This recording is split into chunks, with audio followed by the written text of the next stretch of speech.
currently in the process of trying to break this trauma bond. I know I look like a hot mess right now, like just a mess, because this is what happens and this is what they do to you, and they just make you forget who you are, and you lose your sparkle, and you're trauma bonded to that person. It's a trauma bond, and you just have to realize that they're not going to change. Nothing's going to change.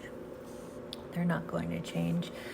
And you've seen the patterns at this point, and you've caught too many lies. You've caught them cheating too many times, and it's just not going to change. So you know that, and you have to do what's best for you. So,